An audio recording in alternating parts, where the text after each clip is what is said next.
So, we are now recording. Um, so for the agenda today, the Zoom room, I guess, is open from 5 to 6. So we might, if we run a little over, that's fine. If we run a little short, that just gives us more time for Q&A. But our agenda for today is we're going to define educational psychology. We'll introduce the faculty members one by one. All 6 faculty members are on with us today, so um, you'll get a chance to meet everyone that you might end up working with and studying under. We're going to look at what research methods, measurement, and statistics is, and the career outlook for candidates. That's obviously very pertinent to your graduate studies, so we'll get a deeper look at that. Then we're going to look at application information, what you need to do to apply to the graduate school here at UNT, what you need to do to apply to the Ed Psych department within the College of Information. And then we'll just kind of have an open floor for Q&A and anything you might have a question on, comment, concern, or anything, if we forget to touch on something, one of the panel members here might be able to remind everybody or what have you. But that's just kind of what we'll do at the end and how we're going to go through it. All right. Actually, I kind of messed up the order a little bit. If Dr. Hull could start out on educational psychology. Sure. Thanks for coming today to our webinar. And Carl, thank you for putting this on. I really appreciate it. I'm Daryl Hall. I'm a professor in the Department of Educational Psychology. I specialize in doing research and measurement, assessment, and program evaluation. But substantively, I have interest in things like positive youth development and STEM education. And I've done, for more than 20 years, I've conducted program evaluations on STEM and positive youth development programs, mostly with unattached youth in the Caribbean region. Let me tell you a little bit about what educational psychology is, because our program fits under the educational psychology umbrella, it's in the educational psychology department. I was telling Carl the other day that not a lot of people know about educational psychology, and specifically that there's even a program in research methods, measurement, statistics. It's kind of weird how a lot of our students end up coming to us after they've done other things. Sometimes they've done it in education, sometimes not. I think I'd say probably the average age of our doc students is probably around 35, maybe even a little older than that. Because Robin and I joke about this all the time. It's not like you see people growing up that are educational psychologists like you would your school counselor or librarian, and nobody ever says, hey, have you ever considered doing work in research methods in education? So it's kind of an unusual thing that you find yourself in this career field.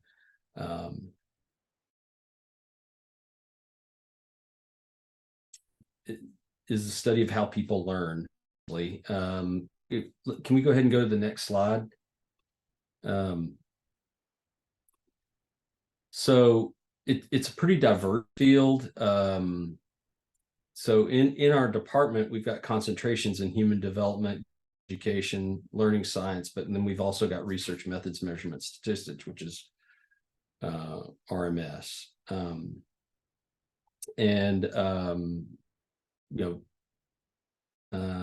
We're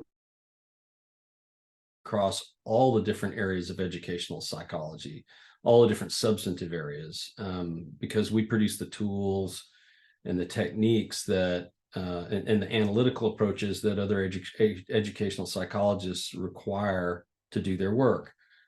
So when I talk as an educational psychology, I mean things like the science of how people learn, the implications that has for teaching, and we also try to understand differences in people that might alter the ways they learn.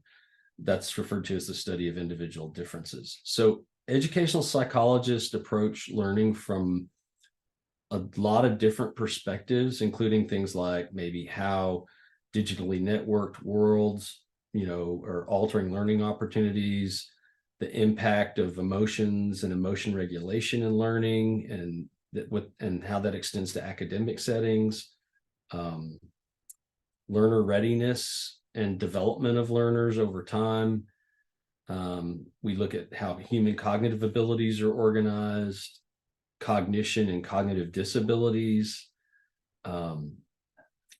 people's capability, their personal capability, their beliefs, and their motivation to learn, the role of personality and people's temperament in learning. We look at things like cultural, racial, ethnic, linguistic diversity and identity, language development, moral and character education. I could go on and on about all the different areas in educational psychology, but that's a few.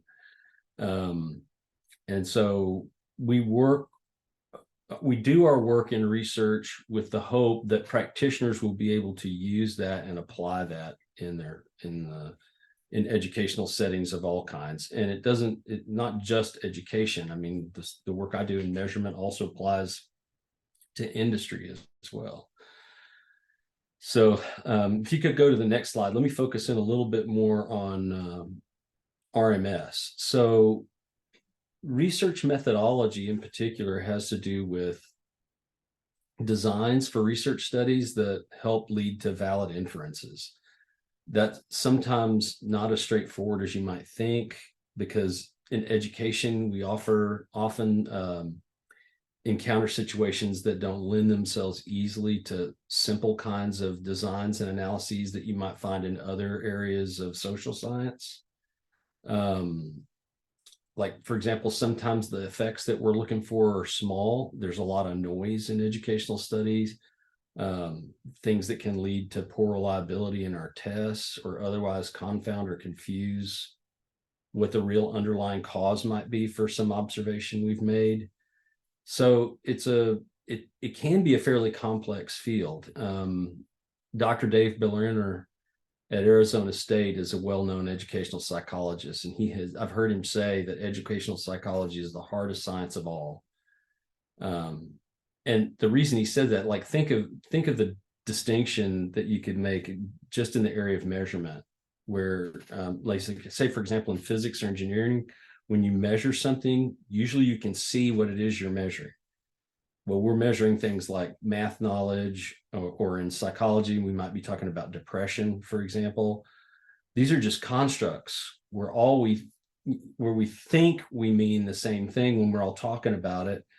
And then on top of that, it's something that you can't see, and yet we still have to measure it and conduct our studies and experiments with measurement tools.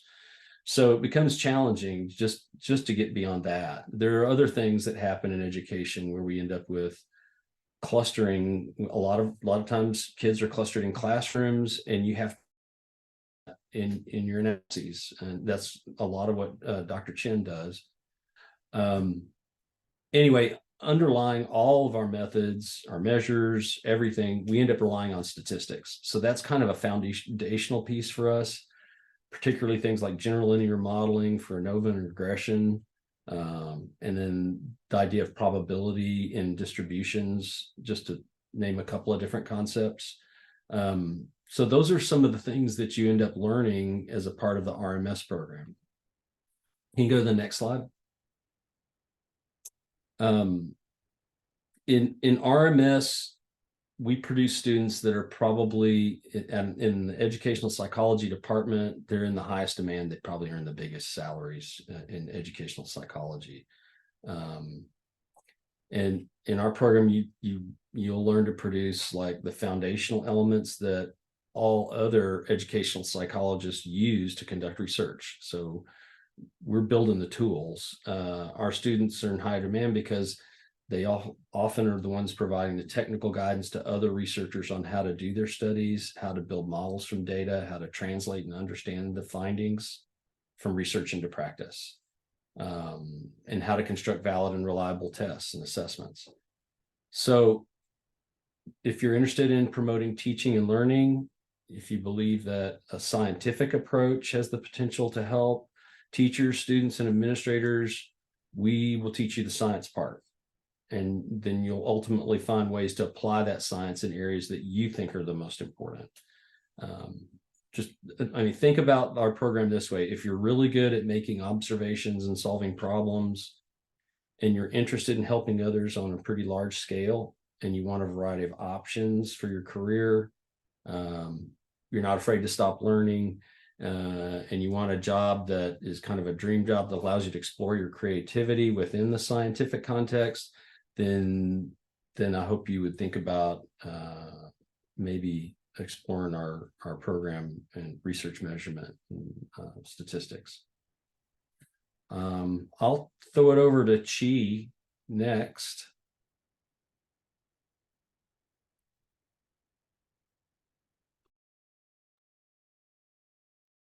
Hello, can you hear me? Yes.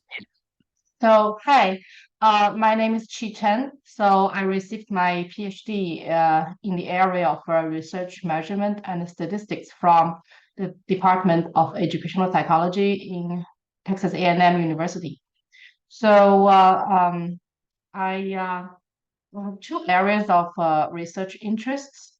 So, the first of all is to improve the quantitative methods for clustered or and longitudinal data. So some of the models that I study, they are multi-level gross mixture model, hierarchical linear model, and the structural equation model. So I'm interested in the gross mixture model because this technique offers new and flexible analysis for longitudinal data. And through my research, by using the Monte Carlo simulation method, I have evaluated the consequence of ignoring higher level clusters in longitudinal and cross-sectional data. And my findings reinforce the importance of modeling nested structures in gross mixture model and have potential to change the quantitative research practices in education and behavioral sciences. I'm also interested in collaboration with substantive researchers. So I conduct longitudinal research on child academic and psychosocial development that's using the educational and family-based data. So some of the areas that I have studied includes the children's psychosocial functioning and self-regulation, school-based prevention, teacher-student relationship, and peer relations, and the intersection of family and cultural context in shaping Asian American adolescent development. So the collaboration with substantive researchers offers me different perspectives to real-world problems and generates methodological research ideas. And during the research process, I find I can communicate complex statistical findings to substantive researchers in understandable ways. So I enjoy both of my research areas, and they are kind of helpful, you know, areas for each other. Um, so my undergraduate and the master's degree actually they are from the language area. So one thing I find since I came to the U.S. to pursue doctoral study is that the wealth of methodological classes that's offered in the American graduate programs here. And I was amazed, and I studied a lot of them, and I find I really have the interest in studying more of them. And that's why I have switched to this area of research measurement and statistics. So I hope that some of you will eventually join us in exploring the fascinating research methods and use them to empower yourselves and other researchers in studying educational and even research problems beyond the educational field. So I think that's all about myself. Do you want to go to the next slide? So I think some of the questions we often receive from students relates to whether I should attend the program full-time or part-time. So actually, our doctoral program is designed to accommodate full-time and part-time students. Full-time students, they benefit from the opportunity to work in the department as graduate assistants on a paid assistantship that includes additional tuition support. So this makes obtaining a doctoral degree very attractive from a cost perspective. In addition, full-time students, through their assistantships, they work closely with faculty in the department and have access to mentorship in teaching and scholarship. However, some students, they have good paying full-time jobs in a local area or need to support a family while obtaining their degree. So all coursework in our program is actually offered in the evening. So the students, they can take a reduced course load over a longer period of time to obtain their degree if they choose. So we have a lot of flexibility in our program as well. I think that's all I'm going to say. And next slide.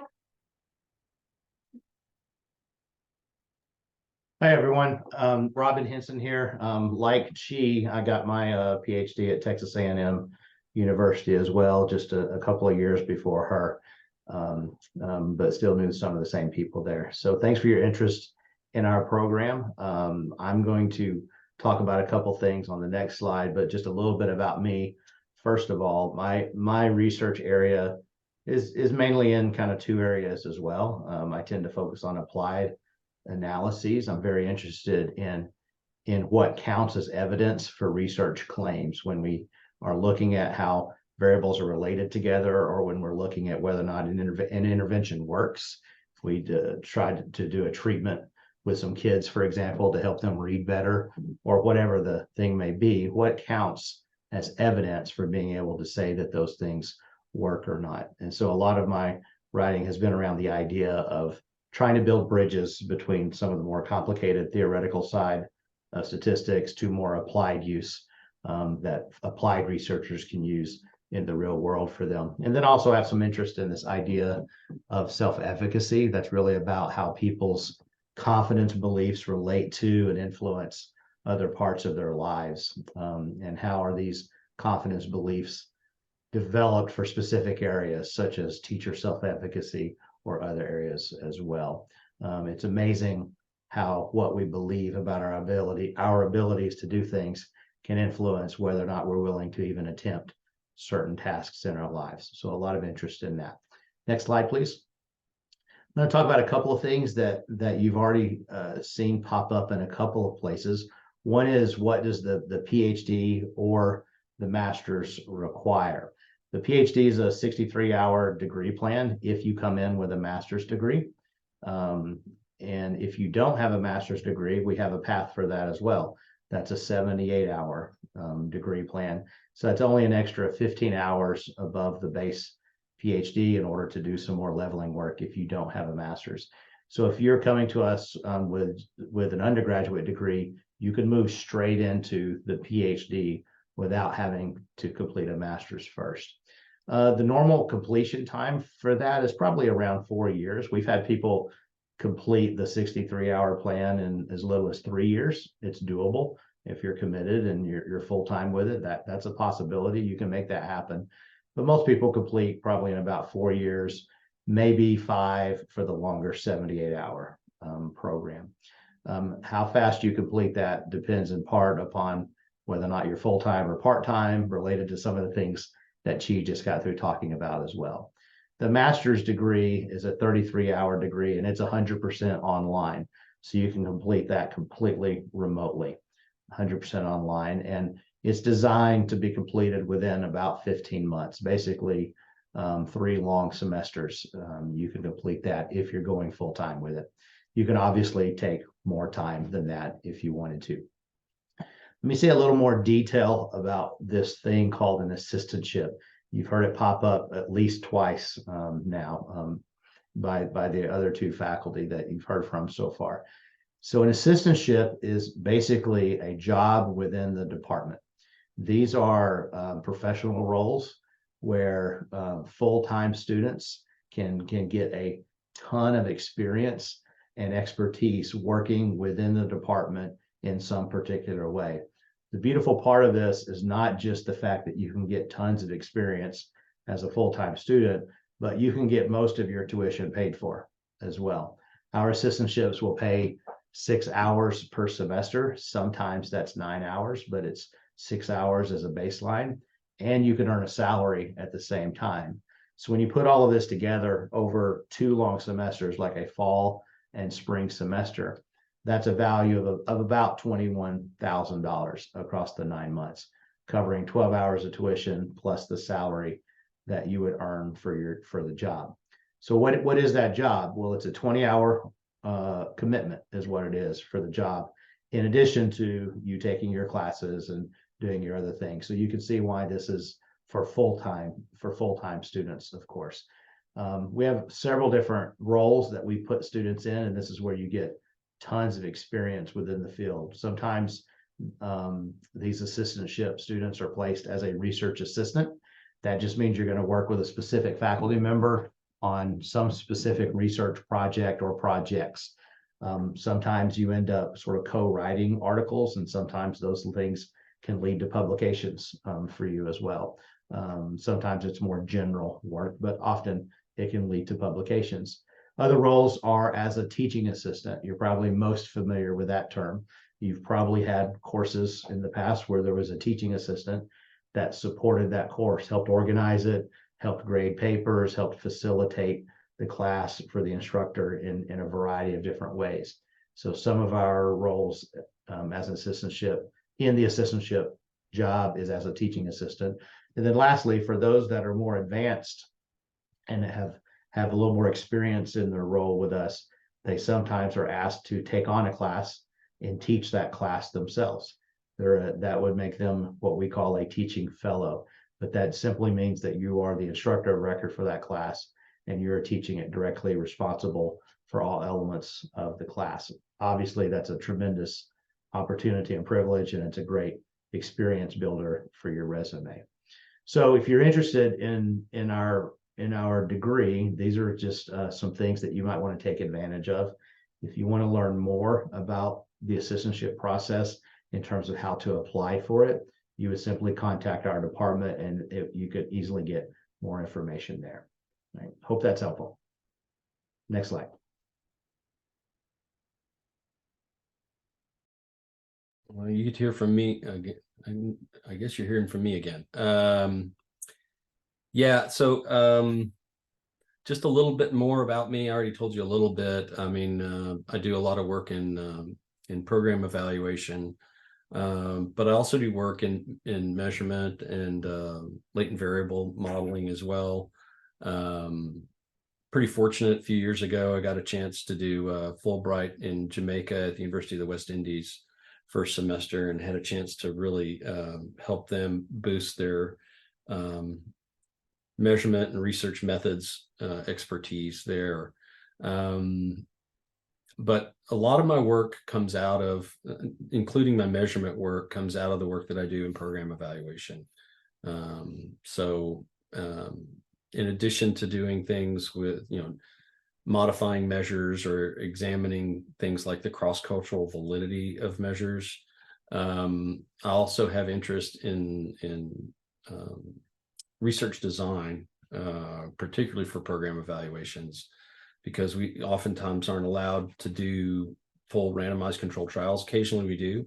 So I've done a few RCTs, but also some quasi experiments where we use different statistical approaches to sort of simulate RCT type studies, where we use propensity score matching.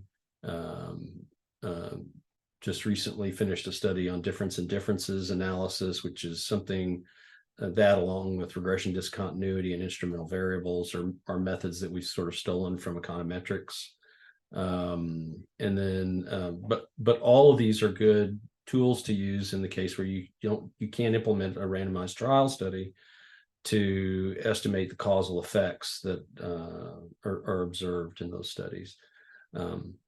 So I'm also kind of interested lately in the area of fidelity of implementation with randomized trials, and how we include that in modeling when we're looking to estimate what the effects are of a program.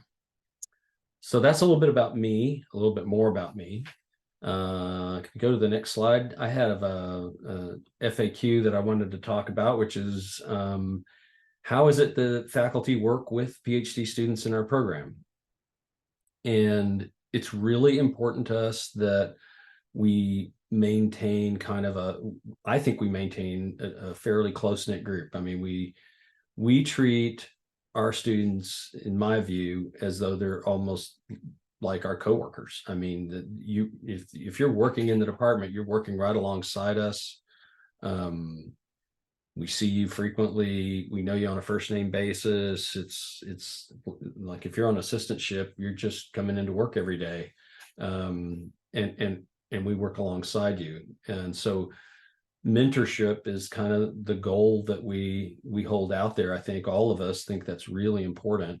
And we don't have a real high faculty to student ratio. We've got maybe on average, I'd say about 4 or 5 students per faculty member is a great ratio for us. So there's a lot of one-on-one contact, and it's not like you did in your undergraduate where you go to classes and that's all you learn.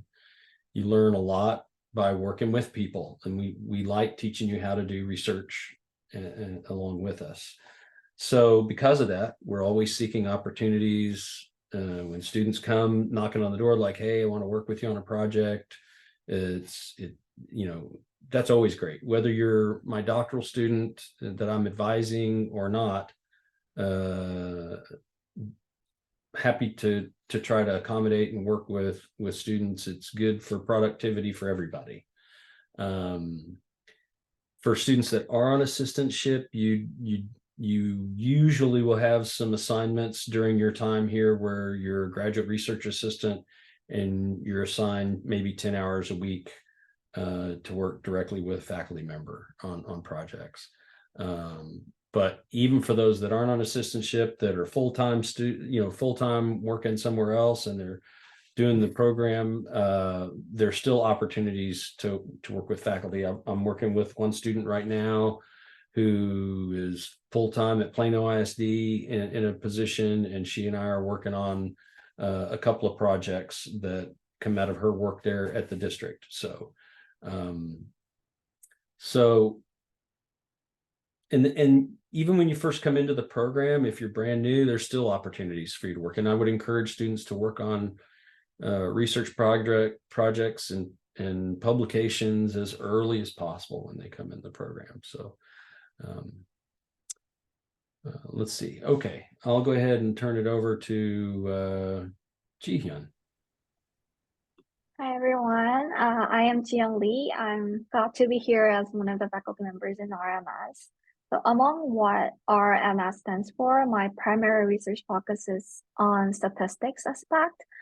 I earned PhD in quantitative methods in the Department of Education Psychology at UT Austin. My overarching question that I want to answer via my research is how can we conduct valid quantitative research to understand psychological and behavioral phenomena? So to do this, I dive into quantitative methods, statistical modeling, and data science techniques, all of which are critical for conducting valid quantitative research. So my specialized research areas are meta-analysis, which is a powerful method that's summarizing multiple studies and gain comprehensive insights in order to support some data-driven decision-making. And missing data analysis, which addresses the challenges created by missing data, so all the holes in data, and finding ways to appropriately handle those missing data to obtain statistically valid results.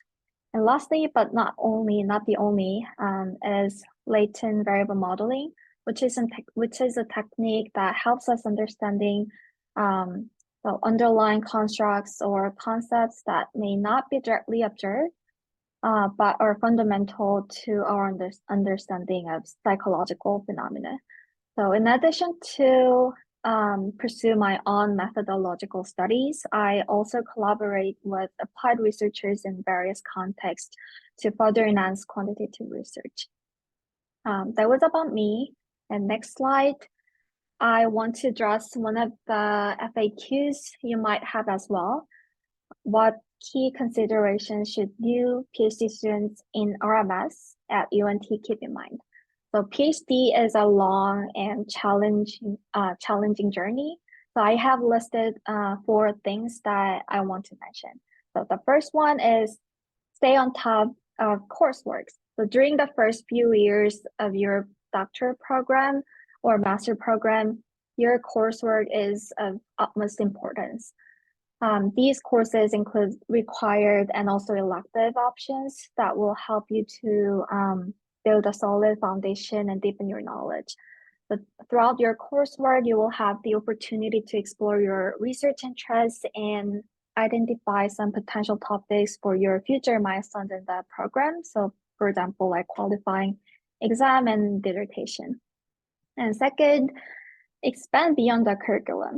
So as a RMS student, it's essential not to limit yourself to the scope of your course materials. So your classroom may have students from various backgrounds, including education, psychology, business, and even physics, and recognize that the standard class content may not be sufficient to develop your robust methodological research topics. So I think RMS students should engage in independent readings, so further reading beyond to the class material, and understand some statistical foundations to that goes support your work later. And third, get involved actively in research presentations and publications. The sooner you immerse yourself in research and gain experience in presenting your work, is better. So actively seek opportunities for involvement in research projects and do not hesitate to reach out one of our faculty members for guidance and collaboration. And lastly, maintain work-life balance. So pursuing a PhD can be very demanding, and it is essential to have a healthy work-life balance. So allocate time for your self-care, spending time with family and friends, and engaging some leisure activities to prevent burnout. So balancing your academic pursuit with personal well-being is the key to long-term success. So these are 4 items I thought of. So if other faculty members have any other ideas, you're welcome to add anything. If not, we can move to the next slide for Nicole. Good evening. I am Nicole Sankofa. I joined the UNT family about 4 years ago. My work is in transformative qualitative methods. So what does that mean? I design qualitative methods that are liberatory, empowering, and participatory. Often, social science research methods center the researcher as the expert, and participants can be treated as mere subjects. I design alternative methods where participants are co-researchers and participate in study design, data collection, data analysis, and the interpretation of findings. So this approach recognizes the community as experts in their own lived experience. In the RMS concentration, I am the program steward for the Qualitative Research Graduate Academic Certificate. So with this certificate, you can add it to any PhD program, but earning it qualifies you to teach qualitative courses and apply for research analyst jobs. Carl, next slide, please. So one question I often get from prospective students is, should I wait until I have a research agenda to apply for the PhD program? That's a very firm no. I can say this. Many, if not most, students enter the program with no research agenda, but they have interests in learning research methods that will improve understanding about data sciences, learning environments, evaluation techniques, testing and student assessments, liberatory, emancipatory practices in education, and so much more.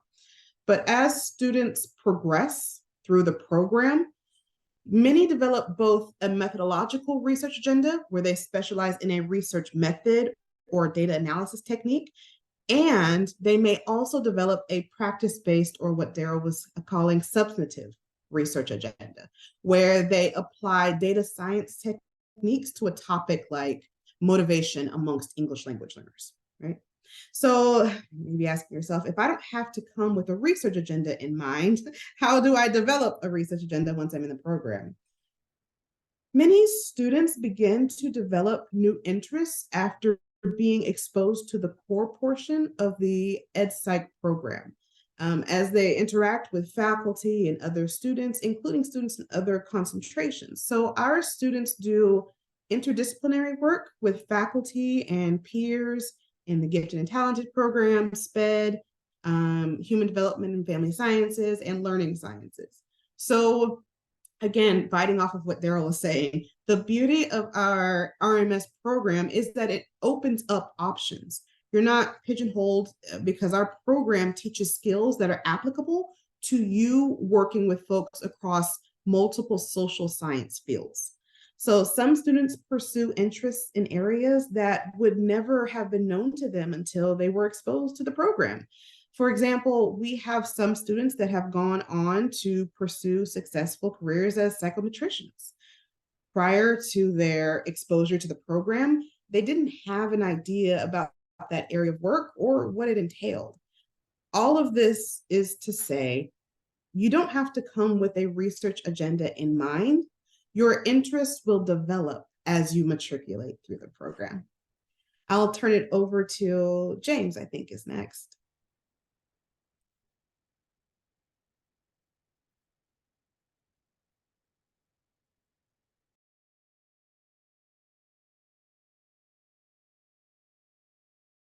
Oh, James, I think you're on mute. Okay, thank you. Good evening, everyone. I'm James Wanher.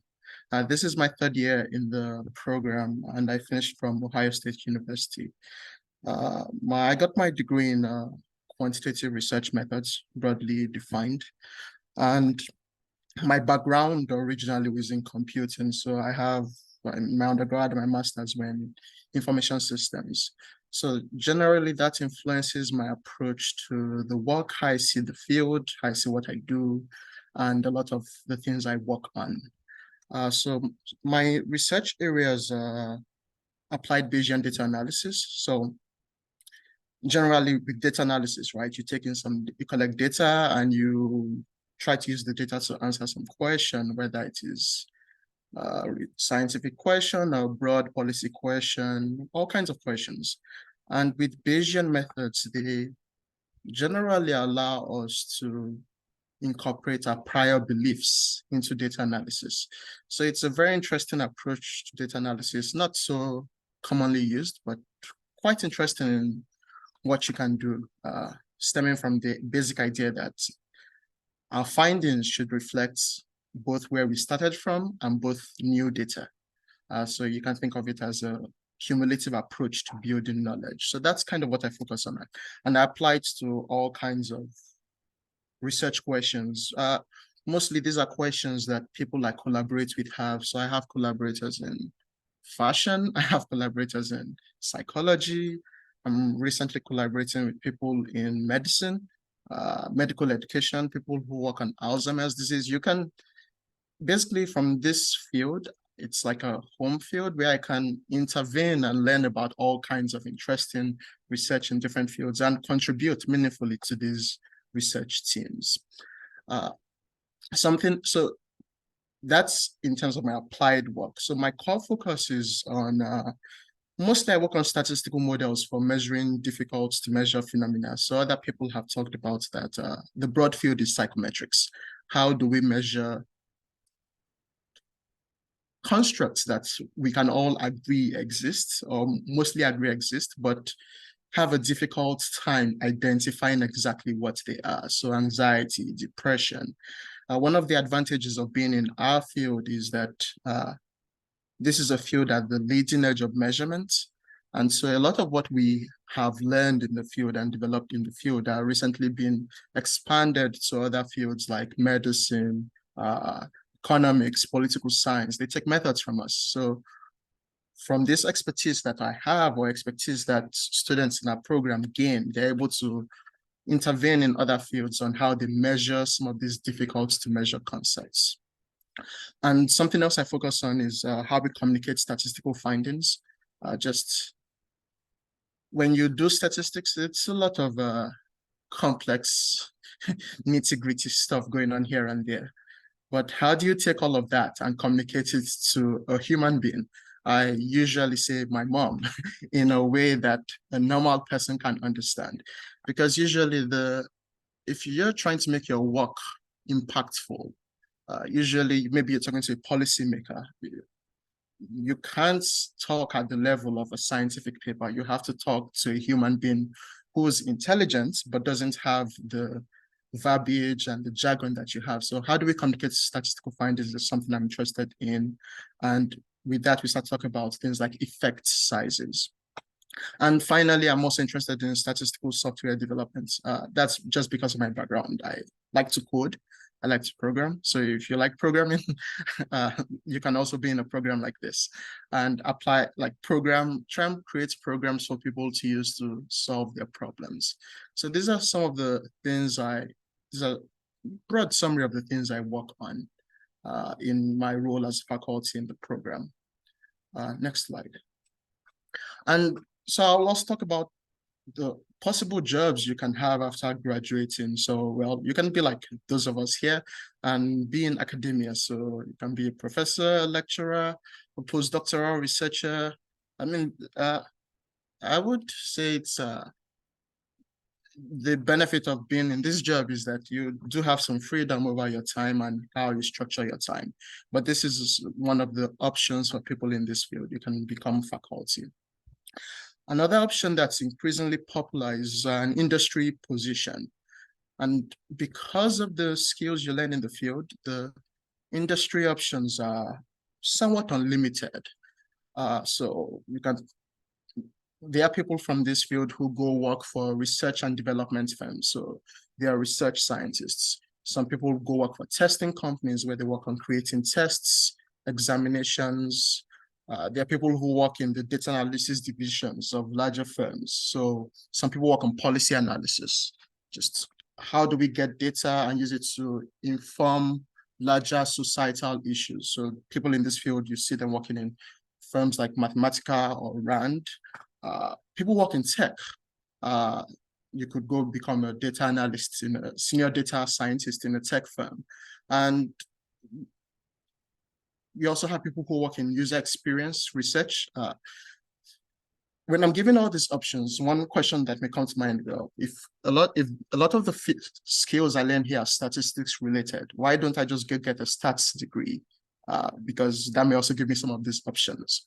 Well, one of the advantages of being in this field is you interact on a daily basis with substantive researchers who have real questions, and you learn to use statistics to solve those questions.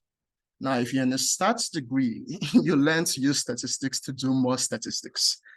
And so there's that gap in experience in how do I take a question, a real question someone else has, translate it into statistics, do the statistics, and give it back to them. So there's a lot of value in being in this position where you learn a lot of statistics, a lot of research methodology, but you are in daily contact with non-statisticians, non-methodologists, people who have questions. So that's the advantage. You gain a lot of that experience and you can go apply it anywhere, all kinds of sectors. And then there's also education. You have public school districts, private school districts, charter schools. There are so many options that you can apply what you learn in this program to. And many of these options are very, very, very lucrative. Salaries range from 60,000 all the way till 180,000 straight out of your PhD. If you work in a tech firm or something, it can go really high. Many options. So I'll pass on to the next slide. Who talks about this? I think I can talk about that. We Okay. can all talk about it, whether or not you would be a good fit. I mean, as we've already said, you don't need a research agenda to enter the program. We're pretty flexible. We happen to be in a position right now where we're really looking for some good students. We're not full. So this is the perfect time to apply to the program. And as Robin had mentioned, we have this kind of pass-through option. If you don't care about the master's degree and you want to come straight out of your bachelor's degree program, we can take you straight through the PhD. And all kinds of different backgrounds work well for students in our program. We see students with psychology backgrounds. We've seen students with anthropology backgrounds. It's all over the map, and it has to do with your interest in the content that we're providing. And then, as we've already said, we've got these assistantships that are available, and all of our courses are taught in the evening. So if you work full-time during the day, I think Nicole mentioned it, we're very accommodating for that. You can, all of us teach classes in the evening. And all of our courses are offered in the evening. So anybody else have any comments about goodness of fit indices or goodness of fit? I think perhaps we ought to turn it back over to Carl and see if we can answer some questions. All right, thank you. I'll kind of quickly go over the application process, so we have a little bit more time for question and answers. So like all graduate programs at UNT, it's a two-step process. The first one is you apply to the Toulouse Graduate School. Toulouse is just the formal name of our graduate school. So you don't have to feel confused if you see it advertised Toulouse. And you go to the goapplytexas.org common application, pay the $75 application fee, submit your transcripts, fill out that application form. And then the second step is to apply to the educational psychology department here at UNT through the College of Education. We require 3 recommendation letters signed on official letterhead. So if it's a former professor, letterhead from their university. If it's employer, letterhead from their boss, letterhead from their company or whatnot. A resume or CV, and a personal statement, stating things like why you think you'd be a good fit, why you want to enter into this program, what you want to do with it. And you can view these details at the link below. I know you probably can't click on it right now, but I'll share it in the chat here in just a sec once I stop sharing my screen. And then all departmental materials, so everything besides the Go Apply Texas application, the resume, the letters of rec, the personal statement, those are required to be submitted within 2 months of the submitted grad school application. So you could do the grad school application portion like tomorrow if you wanted, and just get through with that, and then work on those other application materials. And you have 2 months to submit them before you'd have to redo the graduate school application. Carl, can I interject one thing here? Yes. Reach out to one of us if you're interested in talking to us before you apply. If you have questions about how maybe to word your personal statement, or what kind of letters would be good letters to get from different individuals, we're happy to tell you that. And honestly, if you strike up a conversation, like just email one of us and say, hey, I'd like to just have a one-to-one meeting to talk to you about the program. When we have particular students we're interested in, we know how to get you through the application process. And we have some say in the students that get admitted to our program. So when we have a personal connection with you, it always helps, I think. Yeah, and all the faculty members here, they're they're right there on the website for this program. Their emails are there. It's public facing, so don't feel like you can't reach out to them or to me, and I could talk to them if it's something I can't answer on, like advice like Dr. Hull said, or just assistance or help with the application process, because it can be confusing. It can be it can take time, but it's important stuff to get in. And then that's pretty much it for the formal presentation. I would like to thank everyone who attended for joining us today and sharing some time in your evening. If you have any questions about the application process at all, please do not hesitate to reach out to me or any of the faculty members, or if it's just any sort of questions, please reach out. That's my email right there. Carl.larson@unt.edu. You can also call my phone. I don't have that published right there, but I'll share it with you if you want. It's also on the web page. But at this time, I'll stop sharing my screen and I'll just open it up to Q&A portion of the program here before we let everybody go. I don't have anything in the chat. Did anybody have any questions for any of the faculty members?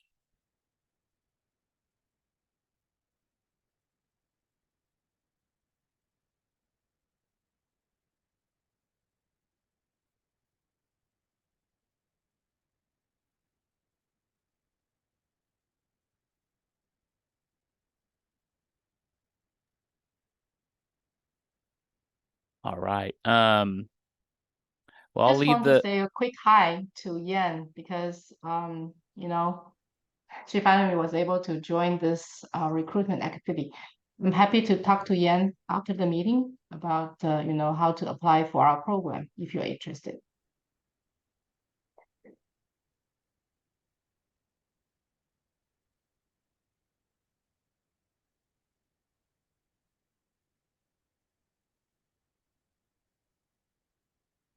All right. Is that just an echo? So I guess I can go ahead and close the meeting. Carmen and Yan don't seem to have any questions. Again, thank you all so much. This will be recorded in case you missed anything, or this was recorded. It will be posted in case you missed anything. Just look for the website in the next week or so. And again, reach out to me if you have any questions. I hope everyone has a wonderful evening. And I hope both of our attendees do end up applying. That'd be wonderful news to me and to everyone else here. So thank you all so much. I appreciate everyone's Thank help. you, Carl. Yes, thank you, Thank you. Carl. Thank you. You have a good evening now. Thanks. Bye.